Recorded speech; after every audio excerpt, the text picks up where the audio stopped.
Bienvenue à tous, bienvenue au nom de À l'école des Yeshua, bienvenue à cette 19e paracha. Remettons ces quelques instants à l'Éternel, notre Dieu, notre Père. Père très saint, nous te rendons grâce dans le précieux nom de Yeshua. Merci Seigneur pour ta parole merveilleuse que tu nous donnes. Merci parce que c'est toi qui nous instruis, qui nous façonne à la gloire de ton saint nom.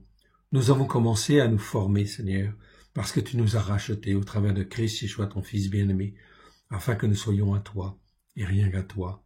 Un peuple saint, un peuple qui te glorifie, toi le seul vrai Dieu et celui que tu as envoyé. Aide-nous, mon Dieu, mon Père, à te faire plaisir. Merci pour ces enseignements que tu nous donnes. Merci pour cet enseignement que tu nous donnes aujourd'hui, en ce jour de Shabbat, à la gloire de ton saint nom. Que ton nom soit béni, honoré-lui toujours et partout. Victoire, victoire à l'agneau de Dieu. Amen. Bienvenue à tous, bienvenue donc au nom de À l'école des Yeshua. Comme vous le voyez à l'écran, nous sommes en fait ici le 12e mois, donc le dernier mois de l'année, selon le calendrier des jubilés, selon le calendrier solaire des jubilés, qui s'appellera à partir du mois prochain calendrier du roi David, dont Yeshua est l'héritier.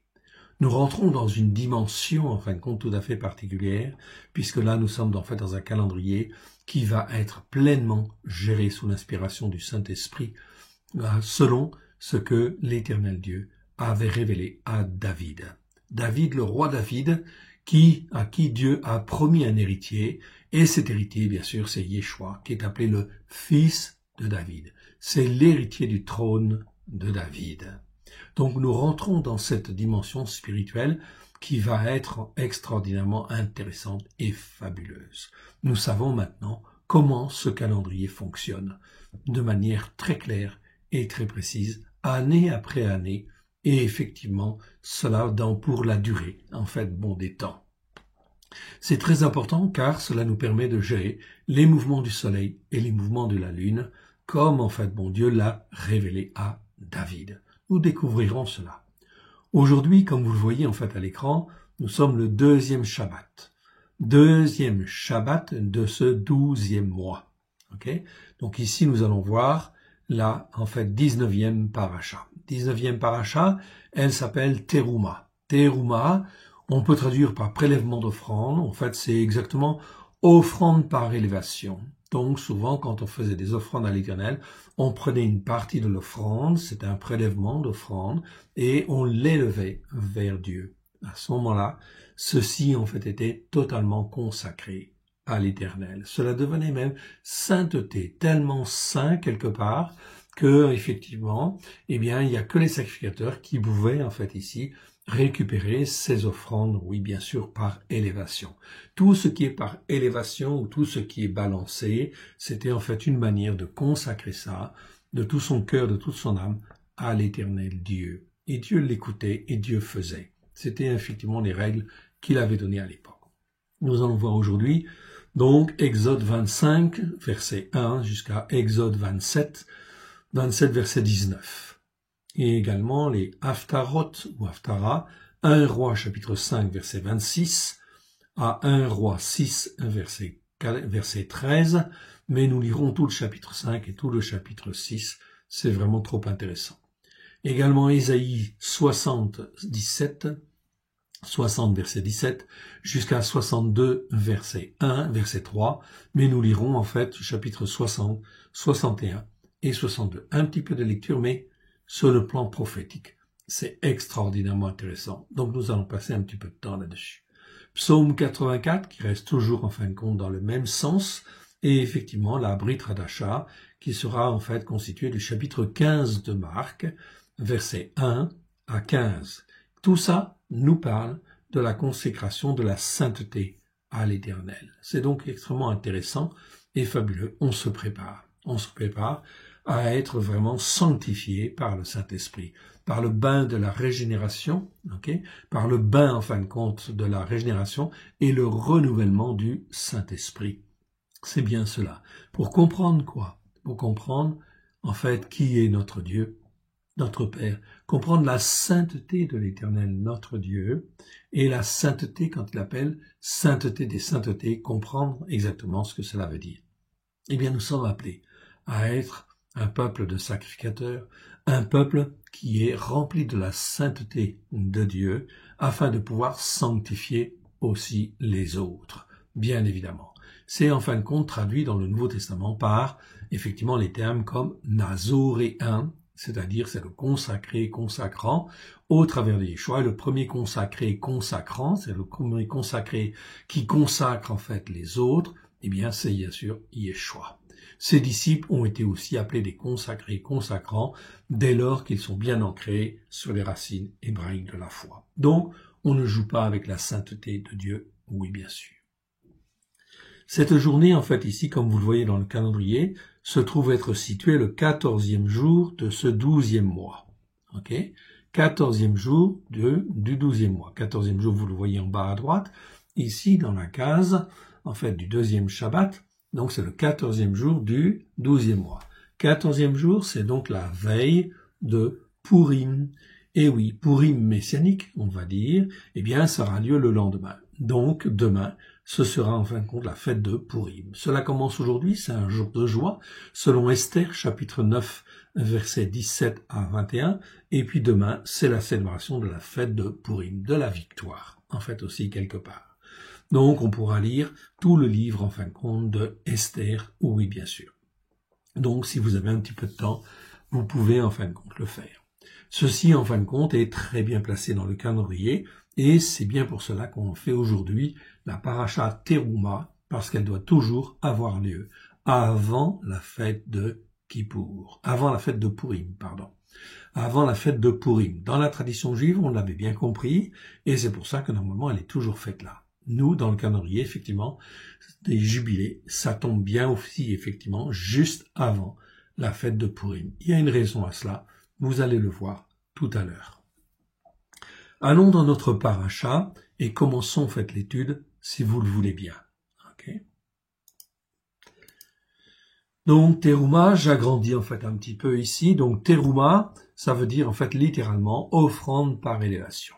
Ou ce que l'on prenait des offrandes des enfants d'Israël, et en fin de compte, on l'offrait par élévation. Donc, Teruma, c'est l'offrande par élévation. Okay. C'est très important toutes ces choses parce que cela nous apprend que nous-mêmes, nous sommes rachetés par le sang de l'agneau afin d'être une offrande agréable à l'Éternel. Une offrande par élévation, c'est-à-dire en fait qui devient totalement consacrée ou qui devient en fin de compte tout à fait conforme à la sainteté de Dieu ou à la sainteté des saintetés de Dieu. Oui, bien sûr. Dieu nous appelle à cela. Oui, bien sûr. Okay, il n'a pas honte. Au travers de Christ Yeshua, tout a été accompli, en fait, à la croix, afin que nous puissions rentrer dans la sainteté de Dieu et de manière à se rapprocher, en fin de compte, de lui, de notre Père céleste, et d'apprendre à faire sa volonté, bien évidemment, dans tout ce que nous faisons. L'exemple, bien sûr, c'est Yeshua lui-même, qui ne faisait rien sans, en fin de compte, consulter le Père, et qui était proche, en fait, bien sûr, du Père. Il est notre modèle. Il est non seulement notre Sauveur, il est notre Seigneur, mais il est notre Maître, celui qui nous enseigne, mais aussi, en fin de compte, il est notre modèle. Okay? Notre modèle, afin que nous puissions, en fait, apprendre à marcher comme lui, il a marché. Il est passé par là, il a été fait homme, il a souffert sur la terre et effectivement, il nous montre le chemin, la manière de faire. Qui peut mieux nous enseigner que Yeshua lui-même, bien sûr, au travers du Saint-Esprit, bien évidemment. Et c'est ce qu'il fait. C'est ce qu'il fait chaque jour pour nous apprendre à rentrer dans la sainteté de Dieu. Lisons maintenant cette construction du tabernacle. La construction du tabernacle, c'est pour nous apprendre quoi? C'est pour nous apprendre la sainteté de Dieu, ce qui est en fait sainteté et ce qui est sainteté des saintetés. C'est donc en fait très important. Tout cela, ce sont des exemples, ce sont des modèles, ce sont des schémas, ce sont des images de ce qui est dans les lieux célestes, tout simplement. Voilà pourquoi c'est très important de travailler les traductions afin effectivement de se rapprocher au mieux effectivement de ce que le Saint-Esprit veut nous dire au travers de Christ Yeshua. Écoutons déjà, en fait, ce passage. Donc, nous sommes dans le chapitre 25, ici, de Exode. C'est la construction du tabernacle. La construction du tabernacle va nous être expliquée en fait là dans le détail, et elle nous parle. Okay? Elle nous parle parce que, en fin de compte, c'est comme ça que Dieu aussi nous construit, nous façonne, afin que nous puissions être son temple. Ok. Donc il y a une relation bien évidemment entre la construction du temple et ce que nous devons être, oui bien sûr, ou ce que nous devons apprendre à être, oui bien sûr. Car la sainteté de Dieu, elle n'a pas changé. C'est la même hier, aujourd'hui et demain. Ce que Dieu appelle sainteté hier, eh bien c'est la même chose aujourd'hui et ce sera la même chose demain. Il n'y a pas de variation en fin de compte. Ça n'existe pas. Ici donc l'Éternel est l'Éternel, bien évidemment. Écoutons en fait ce que le Seigneur nous dit au travers de ces premiers versets, versets 1 à 9. L'Éternel parla à Moshe et dit, « Parle aux fils d'Israël, qu'ils m'apportent une offrande par élévation. » Okay. Donc, offrande par élévation, c'est le mot en fait terouma, que vous voyez là en bas, en fait ici. Cela nous parle en fait d'offrande faite par élévation. Ok. D'offrande en fait consacrée à l'Éternel, offrande faite par élévation ou présentée par élévation, offrande d'élévation. Okay? Tout ce qui est élevé, c'est une offrande d'élévation. Donc lorsque les enfants d'Israël faisaient en fait des offrandes volontaires, eh bien on prenait sur ces offrandes volontaires une partie et on allait l'élever et cette partie devenait sainte ou très sainte et elle appartenait au sacrificateur, oui bien sûr. C'était une manière de faire agréer l'offrande que les enfants d'Israël faisaient à l'Éternel. Tout ce qu'ils faisaient comme offrande était alors agréé par l'Éternel. Donc, terouma, c'est bien un mot qui existe 76 fois dans 63 versets. Okay, et vous en avez ici la définition, vous pouvez vous arrêter. La première fois que ce mot en fait apparaît, c'est dans Exode chapitre 25 verset 2. C'est là où nous sommes. C'est la première fois que ce mot apparaît. Ces offrandes sont alors considérées comme sainteté et ne peuvent ensuite qu'appartenir au sacrificateur exclusivement. Et sur l'ensemble des offrandes du peuple, une partie était prélevée pour être présentée à Dieu par élévation. Cette partie est alors rendue saine, sainte ou plutôt sainteté. Dieu dit plutôt dans ses Écritures, cela devient sainteté, comme Dieu est sainteté. Ainsi, la dîme de la dîme devait être présentée à l'Éternel. Bien évidemment, c'est Nombre 18, 28, lorsque les sacrificateurs recevaient la dîme, les Lévites recevaient la dîme de tout le peuple, eh bien, il y en avait une partie, la dîme de la dîme, eh bien, elle était présentée à l'Éternel, et en fin de compte, c'était dans le but d'agréer tout le reste, bien évidemment, et cette dîme de la dîme était sainteté devant l'Éternel. Donc, elle devait appartenir au sacrificateur, alors que le reste de la dîme était pour les Lévites. Puis aussi les orphelins, les veuves et les pauvres. Oui, bien sûr. Donc ne pas confondre avec Nedava.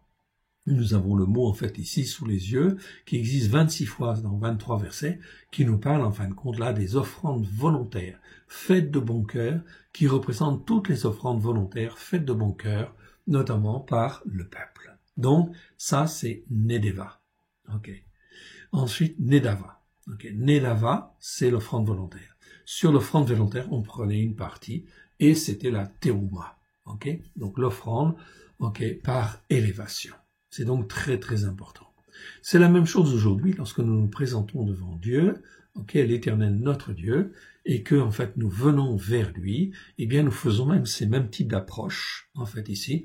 Nous faisons en fin de compte, lorsqu'on s'approche en fait de Dieu, eh bien on s'offre soi-même. On est donc une offrande volontaire en fait à Dieu, normalement. Si on veut, il n'y a pas d'obligation. Mais si on s'offre pleinement en fait à Dieu, eh bien Dieu va nous sanctifier et va nous purifier. Oui, bien sûr. Par le bain de la parole et la régénération en fin de compte du Saint-Esprit. Et évidemment, tout cela s'opère petit à petit, étape par étape, semaine après semaine, j'allais dire Shabbat après Shabbat, fête de l'Éternel après fête de l'Éternel. Oui. Verset 2 nous dit, « Parle aux fils d'Israël, qu'ils m'apportent une offrande par élévation. Vous la recevrez pour moi de tout homme qui la fera de bon cœur. » Donc tout homme sincère, qui le fait avec un très bon cœur, etc. Eh bien, en fin de compte, ici, il n'y a pas de souci, Dieu l'accepte. Voici ce que vous recevrez d'eux en offrande par élévation.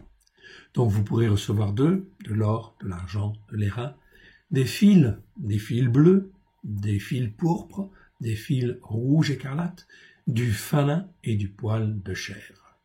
Donc bleu, c'est en fait le mot terelet, on le voit en fait en bas, terelet, vous le voyez ici, c'est en fait ici bleu. Okay, donc des fils bleus, terelet. Les fils pourpres, c'est argaman en fait en hébreu, et ensuite tolaha, ça veut dire rouge écarlate en fait ici. Ou certaines traductions disent cramoisi, okay, tolaha, c'est rouge écarlate. Okay. Donc tout ça était très intéressant parce que ça a un symbole. Tout a un symbole. Tout est symbolique. Okay. Bleu parce que en fin de compte c'est la couleur du Mashiach. Pourpre, eh bien parce que c'est la, comment dire, c'est une couleur noble, celle des empereurs, des rois, etc. Donc c'était quelque chose de glorieux et faire la couleur pourpre, c'était relativement compliqué en fait ici. Et c'est pour ça que c'était une couleur qui était riche, en fait, ici, qui était coûteuse, effectivement. Tout le monde ne pouvait pas se revêtir de pourpre. C'était généralement les rois, les princes, ou ceux qui avaient beaucoup d'argent. Rouge écarlate, eh bien sûr, ça nous parle de quoi? Ça nous parle, en fin de compte, du sang de l'agneau, oui, bien sûr. Donc, toutes ces couleurs, il y a toute une symbolique, en fait, derrière, qui est très importante. Tout était imprégné, en fait, bon, de Yeshua aussi, quelque part, au travers de la couleur bleue, en fait, ici, tout simplement. Donc, ça nous parle de la royauté, ok, avec la couleur pourpre, et ça nous parle du rouge écarlate, c'est-à-dire du sang, en fait, ici, qui doit couler, soit par les sacrifices, soit, en fin de compte, par, bien sûr, le sacrifice de Yeshua, qui est le sacrifice ultime, le sacrifice parfait, qui, en fait, nous lave, nous purifie, afin que nous puissions, en fait, nous approcher pleinement de Dieu. Du fin lin, ok, et du poil de chèvre, oui, bien sûr. Donc, tout ça, il y a des raisons. Des peaux de bélier, oui, teintes en rouge, en fait, ici. Donc, c'est des couleurs quand même fortes. Ok, donc là, c'est toujours l'image, en fin de compte, du sang. Ça doit être sanctifié par le sang de l'agneau. Et des peaux de terachim. Terachim, dans les traductions secondes, c'est traduit par dauphin, mais terachim, c'est un mot un peu spécial.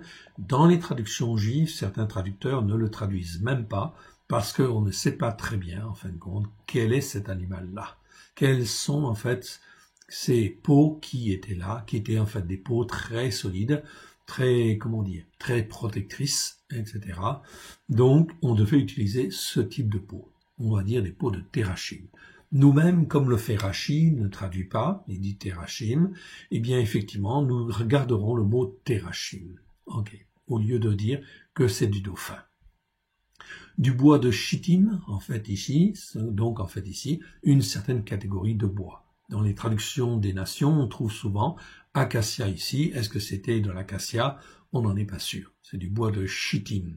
C'est un bois noble, en fait, ici, quelque part. Ok, peut-être est-ce de l'acacia. Ok, bon, okay. Mais on préfère garder le mot chittim, car, en fait, ici, on en aura la révélation quand Dieu le voudra, bien évidemment, quand ce sera nécessaire. Tout cela a une symbolique de sainteté. Okay, ça a un rapport avec la sainteté de Dieu. Verset 6. De l'huile pour le chandelier, des aromates pour l'huile d'onction et pour l'encens odoriférant. Des pierres de shoham, c'est des pierres d'onyx. Ok, on pense que c'est de l'onyx. Des autres pierres de consécration ici. Ok, donc ici c'est en fait un mot spécial en fait ici qui veut dire consécration. Ok, d'autres pierres de consécration. Bon, je vous montre le mot. Ok, c'est amilouim en fait ici. Voilà. Ok, voilà. Amilouim, ça vient de milou. Milou qui vient du verbe malé, qui veut dire remplir, c'est-à-dire de remplir complètement. Ici, le mot est au pluriel et veut dire consécration. La consécration, c'est toujours en fait ici l'idée d'être rempli. Tu ne peux pas être consacré si tu n'es pas rempli de la parole de Dieu et de la révélation de la parole de Dieu et en fait du renouvellement du Saint-Esprit. C'est cette idée-là qu'il y a derrière ce mot-là, en fait ici. Donc la notion de, c'est traduit dans nos traductions françaises par garniture. Bon, c'est un peu léger par rapport à la signification du mot, parce que ça veut dire que tu dois être complètement rempli. Quelqu'un qui est consacré, dédié en fait à Dieu, c'est quelqu'un qui a été rempli de la parole, qui comprend la largeur, la longueur, la hauteur, la profondeur, et qui en fait est renouvelé par la puissance du Saint-Esprit au travers de Christ Yeshua. Là, on peut parler vraiment de consécration, comme Dieu le veut. Et d'autres pierres de consécration pour l'éphod et le pectoral. Donc l'éphod, c'était en fait une robe que, en fait, ici, on mettait, en fait, autour du cou, enfin, un vêtement que l'on mettait autour du cou, qui, en fait, servait à revêtir le souverain sacrificateur. Et le pectoral, c'est-à-dire l'insigne qui était sur la poitrine et qui était, en fait, sur lequel étaient les 12 pierres des tribus d'Israël. Tout cela, ça a une symbolique de sainteté. Ce n'est pas pour rien que Dieu, en fin de compte, donne tous ces détails. Tous ces détails ont un rapport avec la sainteté de Dieu. Voilà pourquoi c'est très important d'apprendre à ouvrir son cœur et d'essayer de comprendre, en fait, un peu ces choses-là. Et c'est pour ça que on n'arrive pas aujourd'hui à tout bien comprendre, c'est clair. Ok, même, en fait, chez les Juifs, on ne comprend pas, en fait, ici, c'est un certain nombre de choses. On ne comprend pas forcément toute la sainteté de Dieu. C'est pour cela que dans Ézéchiel, lorsque Dieu refera en fait ici le temple avec le prince, c'est-à-dire Yeshua, eh bien un certain nombre de sacrifices reprennent, tout en fait une certaine symbolique du temple reviennent afin d'expliquer la sainteté de Dieu. La sainteté de Dieu, mais aussi la sainteté des saintetés de Dieu. Okay? Donc cela nous sera expliqué par le prince lui-même. C'est pour ça que le temple d'Ézéchiel, c'est pas très bien traduit, parce que, on est dans le brouillard. Les Juifs ont du mal à comprendre aussi certaines choses. Dans la tradition, on comprend pas, toutes ces choses. Et en fait, chez les nations, il y a longtemps qu'on a mis de côté tout ce qui appartenait à l'Ancien Testament. Donc, ça n'a pas creusé, ça n'a pas cherché, ça n'a pas médité. Donc, résultat des courses, on est en fait ici aujourd'hui dans un manque de connaissances, oui bien sûr, mais cela vient. Par la grâce de Dieu, on découvre tout un certain nombre de choses. Verset 8. « Ils me feront un sanctuaire et j'habiterai au milieu d'eux. » Voilà ce que l'Éternel dit. Ils me feront un sanctuaire. On comprend cette dimension-là, un sanctuaire, et j'habiterai au milieu d'eux. C'est-à-dire que l'Éternel Dieu veut habiter au milieu de son peuple. C'est le désir de son cœur. Voilà pourquoi, au travers de Christ Yeshua, de ce sacrifice parfait qui a été fait il y a 2000 ans, Dieu veut se faire un peuple au travers de Christ Yeshua, afin d'habiter au milieu de lui, et en lui, en fait aussi, bien sûr, parce que nous sommes destinés à être le temple du Saint-Esprit. Encore faut-il comprendre, petit à petit, ce qui est sainteté, et ce qui est sainteté des saintetés. Voilà pourquoi, en fait, dans Ézéchiel, tout un certain nombre de choses reprennent afin de comprendre la sainteté de Dieu et la sainteté des saintetés de Dieu. Ainsi, mes sacrificateurs, dit le Seigneur, dans Ézéchiel, apprendront au peuple, à distinguer ce qui est saint de ce qui est profane. Non, c'est pas tout à fait ça que le texte hébreu dit. Distinguer ce qui est de la sainteté de Dieu et ce qui est ordinaire, ou profane si on veut, ce qui n'a pas d'intérêt, en fait, ici, quelque part. Donc, on a bien, en fait, à apprendre quelque chose, et tout un ensemble de choses, par rapport à la sainteté de Dieu. Nous sommes un peuple en marche. Voilà pourquoi l'Éternel Dieu ne nous condamne pas, bien évidemment, mais il veut nous apprendre, et en fin de compte, nous faire grandir de plus en plus, étape par étape. Une chose est certaine, depuis le début des Écritures, depuis la Genèse, la volonté de l'Éternel Dieu est d'être avec son peuple, avec sa créature. Regardez l'Éternel dans le jardin d'Éden. Tous les soirs, il allait à la rencontre, en fait, de Adam, en fait, tout simplement. Il voulait être avec sa créature, bien évidemment. Ça a toujours été la volonté de Dieu. Donc, au travers de Christ Yeshua, le voile du temple est déchiré. C'est pour cela que le voile est déchiré. C'est justement pour que nous puissions aller auprès, en fait, du Père, être avec le Père. Non seulement, en fait, passer par l'étape de la sainteté, mais rentrer dans le lieu ce qu'on appelle le lieu très saint, mais en réalité, en hébreu, c'est pas le lieu très saint, c'est le lieu de la sainteté des saintetés, c'est-à-dire d'être en communion avec l'Éternel Dieu au travers de Christ Yeshua. Amen. Donc ça, c'est très important. Verset 9, vous ferez le tabernacle et tous ses ustensiles d'après le modèle que je vais te faire voir. Donc, il y a bien un modèle, un exemple, en fait ici, sur lequel tous les instruments, toutes les choses qui étaient faites sur la terre par Moshe, c'est une image, ce sont des symboles, ce sont des modèles de la sainteté de Dieu qui existent dans les lieux célestes. C'est l'image, en fin de compte, de la sainteté de Dieu, ou de la sainteté des saintetés. Voilà pourquoi Dieu dit effectivement à Moshe, vous ferez le tabernacle et tous les ustensiles d'après le modèle que je vais te faire voir.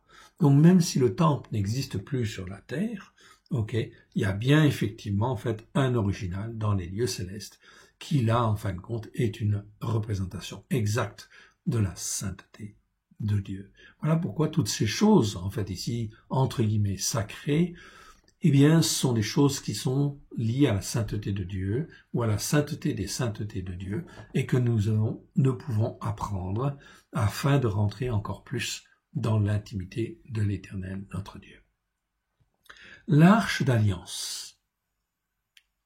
L'arche d'alliance ou l'arche de l'alliance. Ils feront une arche de bois de chittim. Vous en avez un exemple en fait ici sur le côté. Donc, c'était une arche de bois de chittim. Sa longueur sera de 2 coudées. Donc, la coudée, c'est en principe entre 44 et 54 cm. On va prendre en fait une moyenne, environ 50 cm pour faciliter les calculs. Donc, 2 coudées et demi, cela veut dire 1,25 m environ. 1,25 m en fait de longueur. Sa largeur, d'une coudée et demie, c'est-à-dire en fait environ 75 cm.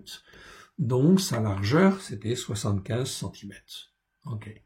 Et sa hauteur, une coudée et demie, donc une hauteur de en fait 75 cm en fait aussi.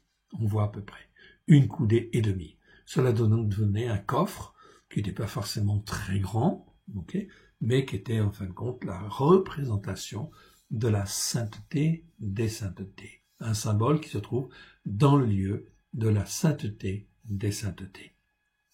Les nations disent le lieu saint, mais c'est pas la bonne dénomination. On le verra tout à l'heure. Verset 11. Tu couvriras d'or pur, et tu la couvriras en dedans et au dehors, et tu y feras une bordure d'or tout autour. Tu fondras pour elle 4 anneaux d'or, et tu les mettras à ses 4 coins. 2 anneaux, et tu mettras à ses 4 coins 2 anneaux d'un côté et 2 anneaux de l'autre. Tu feras des barres de bois de chittim, toujours du bois de chittim, et tu les couvriras d'or. Tout était recouvert d'or, en fait, ici. Donc, un métal qui ne se corrompt pas, ici. Et c'est un métal noble, oui, bien sûr. Donc, ici, on est dans la fabrication de l'arche. Donc, la fabrication de l'arche, c'est tout ce qui est, en fin de compte, de l'or, en fait, ici. Tu passeras les barres dans les anneaux sur les côtés de l'arche pour qu'elles servent à porter l'arche. Les barres resteront dans les anneaux de l'arche, ils n'en seront point retirés, comme on le voit effectivement ici une représentation, qui est assez intéressante. Et tu mettras dans l'arche le témoignage que je te donnerai. Tu feras un propitiatoire d'or, propitiatoire c'est un couvercle, un propitiatoire d'or pur, sa longueur sera de 2 coudées et demi, 1,25 m donc, à peu près, et sa largeur d'une coudée et demie, 0,75 cm, de manière à faire un beau couvercle. Tu feras 2 chérubins d'or, donc des chérubins, ce sont des êtres spirituels, on le voit là, en fait ici, chérubins d'or, tu les couvriras, tu les feras d'or battu aux 2 extrémités du propitiatoire, comme on voit l'exemple là. Fais un chérubin à l'une des extrémités, et un chérubin à l'autre extrémité. Vous ferez les chérubins sortant du propitiatoire à ces 2 extrémités, c'est-à-dire qu'en fait ils étaient, bien attachés au propitiatoire. Des 2 côtés. Les chérubins étendront les ailes par-dessus, donc en fait les ailes étaient comme ceci, par-dessus, couvrant de leurs ailes le propitiatoire, et se faisant face l'un à l'autre. Donc ils se faisaient face l'un à l'autre, en fait ici. Ok. Sortant du propitiatoire, les chérubins étendront les ailes par-dessus, couvrant de leurs ailes le propitiatoire, et se faisant face l'un et l'autre. Les chérubins seront la face tournée vers le propitiatoire. Donc la face était tournée vers le propitiatoire, comme ça, en fait ici, quelque part. Tu mettras le propitiatoire sur l'arche et tu mettras dans l'arche le témoignage que je te donnerai. Donc le témoignage, c'est-à-dire les symboles, les objets, en fait, qui devaient servir de témoignage. De témoignage, comment dire, immuable, en fait, ici. Donc, ils étaient mis dans un coffre, afin, effectivement, d'être toujours là, comme un symbole de la présence de l'Éternel Dieu et de sa puissance. Verset 22, « C'est là que je me rencontrerai avec toi, du haut du propitiatoire, entre les deux chérubins, placés sur l'arche du témoignage. Je te donnerai mes ordres pour les fils d'Israël. » Donc, c'était devant cette arche que Moshe pouvait se présenter et parler à l'Éternel. Et l'Éternel, parlait, en fait, au travers de cette arche, ici, cette arche de sainteté. C'est pour ça qu'il a appelé, en fin de compte, ici, c'était un lieu très saint, ou mieux encore, comme on le dit en hébreu, la sainteté des saintetés. Dans le lieu de la sainteté des saintetés. C'est encore mieux. C'est là que, en fait, ici, l'Éternel parlait à Moshe de vive voix, en fait, ici. Ils conversaient ensemble. C'est le seul homme. Moshe était un homme très, très, très humble. Et en fin de compte, comme il était un homme très, très humble, Dieu l'avait choisi afin de pouvoir être son interlocuteur. C'est une image du Messie, tout simplement, en fait, ici, quelque part. Oui, bien sûr. C'est une préfiguration, quelque part, du Messie, en fait, aussi, quelque part. Oui, tout à fait, absolument. En ayant, lui, étant le représentant, en fait, ici, de la Torah, en fait, elle-même. La représentante physique de la Torah. Et ça n'a pas changé.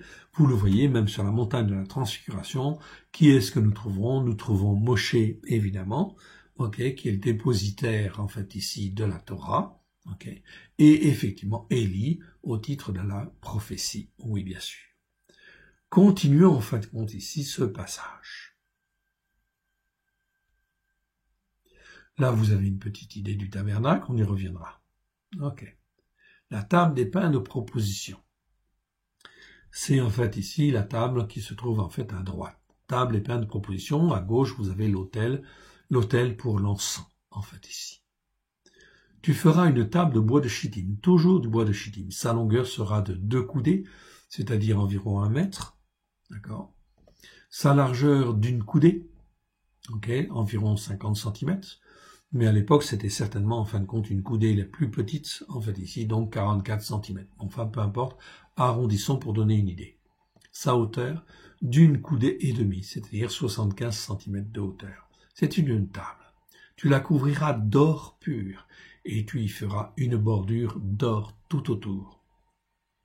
Donc là, on est en fait dans un métal parfait. Oui, bien sûr.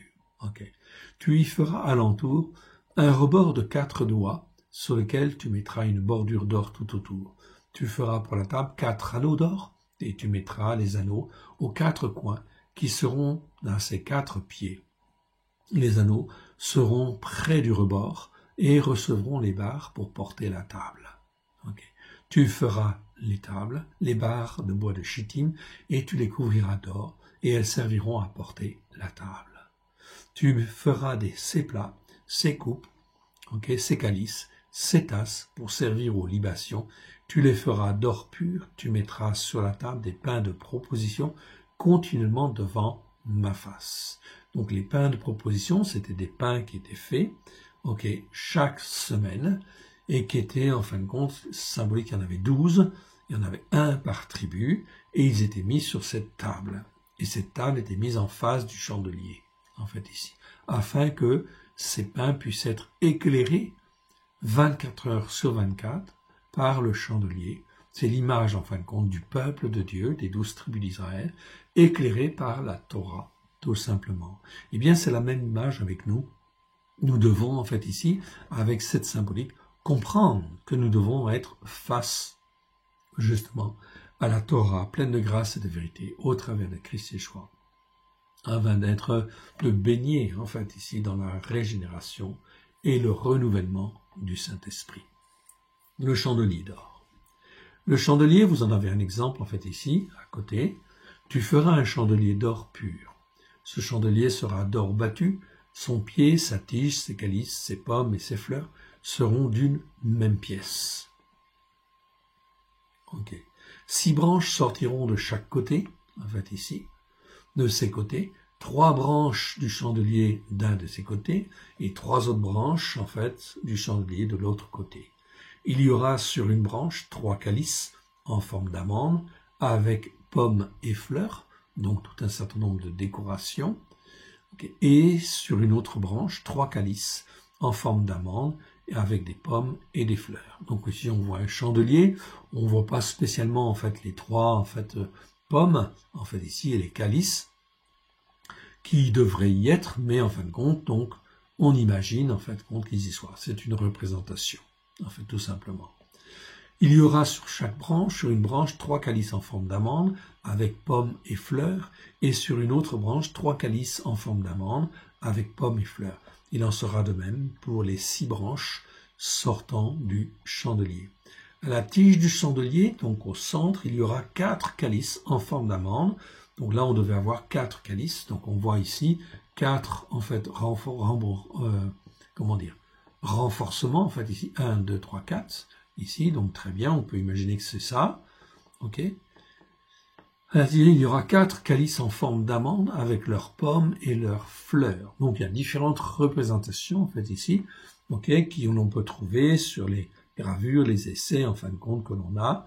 On n'est pas tout à fait dans l'exactitude, mais peu importe, ça nous montre en fait des exemples. Ok. 35. Il y aura une pomme sous 2 des branches sortant de la tige du chandelier, une pomme sous 2 autres branches et une pomme sous 2 autres branches. Il en sera de même pour les 6 branches sortant du chandelier. Les pommes et les branches du chandelier seront d'une même pièce. D'une même pièce, il sera tout entier d'or battu, d'or pur. Okay. Donc ça, c'était très important. Donc on prenait une masse d'or, c'est-à-dire un talent d'or, environ 49 kilos. Okay. Puis, en fin de compte, eh bien, avec, en fait, ici, le marteau, en fait, ici, ou des maillets, en fait, très solides, eh bien, en fait, on modelait ce chandelier d'une seule pièce. Il n'y avait donc pas de soudure, okay, ni de clous, ni de vis, tout ça, ça n'existait pas. Okay. Aujourd'hui, même quand on rencontre, en fait, des spécialistes mécaniciens, okay, mécaniciens pour, en fait, qui sont habitués aux techniques, en fait, ici, pour former des objets, des choses comme ça, eh bien, on se pose la question, mais comment pouvait-il faire un chandelier avec simplement un marteau? Une masse d'or, en fait, ici, l'or est très malléable, on est bien d'accord, donc, et ici, le martelet, etc., pour faire, ici, cette forme de chandelier. C'était quelque part un prodige. En fait, c'est infaisable. C'est infaisable par les techniques des hommes. Mais Dieu, en fin de compte, met l'intelligence dans ceux qui ont à faire ce genre d'objet, pour qu'ils le fassent, okay, conformément à ce que Dieu, en fin de compte, veut.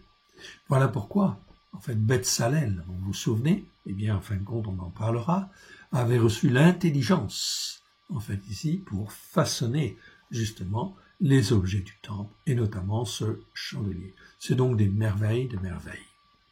Tout cela a un rapport, bien évidemment, avec la sainteté de Dieu, bien sûr. On est, en fait, ça c'est pour mettre dans le lieu saint. Okay. Donc, en fait, ici, une seule pièce. Ok. Verset 36. Les pommes et les branches du chandelier seront d'une même pièce. Il sera tout entier d'or battu, d'or pur. Tu feras les 7 lampes qui seront placées dessus de manière à éclairer en face. Donc, les récipients, en fait, à la tête des branches, devaient être faits d'une certaine manière. Oui, bien sûr, je reviens. ici à mon chandelier, le voici, voilà. Donc les récipients qui étaient les récipients d'huile, en haut de chaque branche, il y en avait donc 7, eh bien devaient être faits d'une certaine manière pour que lorsqu'ils étaient allumés, ils éclairent en face. Donc pas n'importe où, mais la flamme devait être, comment dire, dirigée, directionnelle, si vous voulez. Vers quoi? Vers, en fait, tourner un peu vers le centre et en face de la table de pain de proposition afin d'éclairer les 12 pains de proposition qui étaient sur la table de pain de proposition et qui représentaient le peuple. Donc ça devait être dirigé vers le peuple. Tout ça, ce sont des techniques, bien évidemment, tout à fait particulières qui appartiennent aux sacrificateurs. Oui, bien sûr.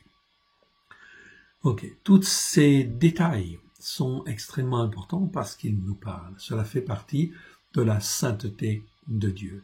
Dieu prend en fait une grande, comment dire, minutie au détail parce qu'en fait aussi, il nous apprend au travers de ça que Dieu veut nous façonner aussi d'une manière précise afin d'être des flambeaux qui le glorifient, des lumières qui le glorifient, lui, le seul vrai Dieu, et celui qui l'a envoyé, oui, bien sûr. Il y a un parallèle, bien sûr, avec la manière dont fait avec nous, dont l'Éternel Dieu fait avec nous. Tu feras les 7 lampes qui seront placées dessus de manière à éclairer en face. Pour nous, de manière à éclairer en fait aussi les autres, que Dieu, en fin de compte aussi, voudrait toucher en fait de sa grâce, bien évidemment. Donc c'est pas n'importe comment que l'on est façonné, bien sûr. Cela demande du travail, cela demande d'être façonné comme Dieu le veut. Et Dieu sait faire par le Saint-Esprit. Nous façonner afin que nous puissions être des lampes qui, en fin de compte, éclairent comme lui le veut, dans le bon sens. Verset 38, « Ces mouchettes et ces vases à cendre seront d'or pur. » Okay, donc tout ce qui devait servir à l'entretien devait être d'or pur. Tu emploieras un talent, donc un talent c'est un kikar en fait en hébreu, c'est donc 49 kilos exactement, en fait ici, d'or pur, pour faire le chandelier avec tous ses ustensiles. Regarde et fais d'après le modèle qui t'a été montré sur la montagne. Donc il ne l'a pas fait n'importe comment, il l'a fait selon un modèle qui lui a été montré sur la montagne. De la même manière, Dieu nous façonne et nous instruit afin que nous puissions être des lumières et des lampes qui éclairent comme lui le veut, à la gloire de son saint nom, bien évidemment, pourvu que l'on s'offre soi-même à Dieu en offrande agréable, en offrande par élévation, bien sûr, c'est-à-dire en offrande qui se tourne vers l'Éternel Dieu. Donc ici une image plutôt en fait ici d'influence chrétienne, qui donne en fait une image du temple, donc ça nous donne en fait une idée. Le sacrificateur ici, l'image de Moshe, il est en fin de compte devant Dieu et Dieu lui parle, et en fait ici les chérubins, eh bien en fin de compte ils ont des ailes, comme on le voit ici, et en fait des anges, des ailes normalement tendues. Donc cette représentation est une interprétation. Oui, bien sûr. Exode 26. Les tentures et les couvertures du tabernacle. Donc là, on va parler des tentures, c'est-à-dire tout ce qui est en fait autour, en fin de compte, du tabernacle, autour, en fin de compte, en fait, de la tente, et des couvertures qui sont sur la tente, en fait, aussi. Donc, tu feras le tabernacle de 10 tentures. Donc, le tabernacle, c'est l'ensemble, en fait, ici. Vous en avez une représentation ici que vous pouvez trouver sur le site de Beth Yeshua. Donc 10 tentures de fin retors. Donc c'était pas n'importe quoi, c'était quelque chose de finement en fait ici travaillé. Chaque fil fin retors, c'est-à-dire que tu prends un fil de lin, puis en fin de compte tu le mets avec plusieurs autres fils, et puis tu le tournes. En fait, il est retors, il est tordu en fait ici quelque part. Donc c'est du fil très travaillé. Donc c'est là-dedans qu'on faisait des étoffes saintes, des étoffes qui sont de très très bonne qualité, bien évidemment. C'est tout un travail, une minutie extraordinaire. Tu feras le tabernacle des 10 tentures de fin lin retors. De fil bleu, on retrouve le bleu, donc on a vu tout à l'heure, le pourpre, et de rouge écarlate. Mais pas n'importe quel rouge écarlate. Ici, on te dit du Cocus ilicis. Cocus ilicis, c'est un rouge particulier, bien évidemment. C'est un rouge écarlate, on est d'accord. Rouge écarlate, c'est le mot tola'a. C'est rouge écarlate, cramoisi, plutôt que vert dans certains versets, en fait, ici. Bon, parce que ça veut dire aussi vert. Et c'est pas n'importe quel vert. C'est le vert, en fait, ici, du Cocus ilicis. On a l'expression juste en dessous. Alors, l'expression juste en dessous nous parle du Cocus ilicis. Shani, en fait, en hébreu, c'est, en fait, le Cocus ilicis, c'est le nom d'un verre. D'un verre, en fait, spécial, qui, en fait, ici, va donner la couleur rouge. Ce rouge, la première fois où il se trouve ce nom-là, c'est dans Exode 26, 1. C'est là où nous sommes. C'est la première fois où on rencontre ce mot-là. Ce mot-là existe en 28 versets. Vous avez les 28 versets, en fait, sous les yeux. Et en fin de compte, vous avez une représentation de ce verre. Ici, c'est en fait les petites choses rouges que vous voyez sur la branche. Eh bien, c'est effectivement ça. C'est le verre. Le verre du Cocus ilicis. Le mâle est comme un insecte. Il a des ailes. Il a des ailes. Très bien. Il a des ailes. On va supprimer en fait ici. Petite faute. La femelle n'en a pas. Donc elle s'accroche au bois. Donc la femelle, elle s'accroche au bois d'un arbre sans pouvoir s'en détacher et il meurt. C'est l'image en fait de Yeshua aussi quelque part. Donc c'est pas pour rien qu'on prend le Cocus ilicis. En fait ici, la Bible parle du Cocus ilicis parce que c'était en fait un ver femelle qui s'accroche en fait au bois et qui va mourir en fait sur le bois. Donc c'est l'image aussi quelque part de Yeshua. Luc 23, 33, Jean chapitre 19, verset 30. Avant de mourir, elle pond ses œufs, donc la femelle du Cocus ilicis, elle pond en fait ses œufs et s'endurcit comme une carapace pour la protéger. C'est la référence en fait aussi à Jean 17, 12, où il est écrit que de Yeshua, en fait il dit « aucun ne s'est perdu ». De ceux qui appartiennent à Yeshua, aucun ne s'est perdu. Donc la femelle, va faire une carapace qui va protéger en fait ici les œufs de manière jusqu'à l'éclosion. Les larves se nourrissent du corps de la mère. Donc en fait ici, elle va être entièrement mangée par en fait ici les larves. C'est l'image de Yeshua qui est le pain de vie en fait aussi quelque part. Dans Jean chapitre 6 versets 51 à 53 et 1 Corinthiens 11 26. Car Yeshua dit en fait ici dans l'écriture, car toutes les fois que vous mangez ce pain et que vous buvez cette coupe, vous annoncez la mort du Seigneur jusqu'à ce qu'il revienne. Jusqu'à ce qu'il vienne ou jusqu'à ce qu'il revienne. En mourant, la femelle donc dégage une substance rouge écarlate qui imprègne son corps et le bois en fait alentour. Donc le bois devient rouge écarlate. Donc il est imprégné en fin de compte du sang en fait aussi quelque part.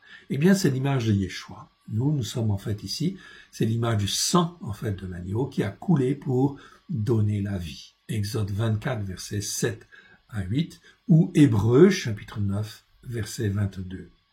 C'était écrit dans la Torah. Donc on voit tout le principe en fait ici du salut, du principe en fait du sang, du principe du sacrifice en fait ici du sacrifice pour donner la vie est déjà en fin de compte présent bien évidemment de manière explicite en fait dans la Torah. Donc quand on a les yeux et les oreilles pour voir et pour entendre, on comprend que c'est comme ça que ça doit se passer. Et c'est exactement ce que Christ est venu faire. Il est venu en tant qu'homme et il s'est offert lui-même. Son corps a été en fait ici sacrifié, crucifié, afin de pouvoir nous donner la vie. Et ça, c'est un exemple. Et Dieu dit, en fin de compte, dans la parole, pour servir d'exemple, pour donner un exemple, on prendra, en fin de compte, du rouge écarlate, non pas n'importe quel rouge écarlate, mais le rouge écarlate du Cocus ilicis, à cause de ce qu'il fait, qui est l'image, en fin de compte, de ce qu'il va se passer. C'est pas merveilleux, ça? Oui. Donc, c'est aux yeux de tous, mais tous ne voient pas. Oui, bien sûr. C'est écrit dans la Torah, de plus, 3 jours après, son corps redevient blanc comme de la neige. Donc, le corps de la femelle du Cocus ilicis, eh bien, 3 jours après, son corps redevient blanc comme de la neige, image de la purification obtenue par Christ Yeshua. Il a été 3 jours, et 3 nuits dans le tombeau, puis en fait il est ressuscité pour laver, faire que nous soyons plus blancs en fait même que la neige.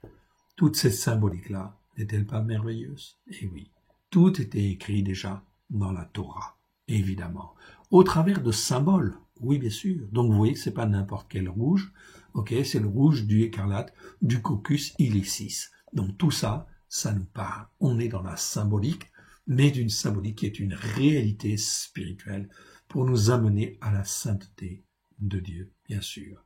Et aussi à la sainteté des saintetés, bien sûr, au travers du sang de l'agneau, car depuis 2000 ans déjà, eh bien, le voile dans le temple est déchiré. Donc on peut accéder au Père, bien évidemment, à la sainteté des saintetés.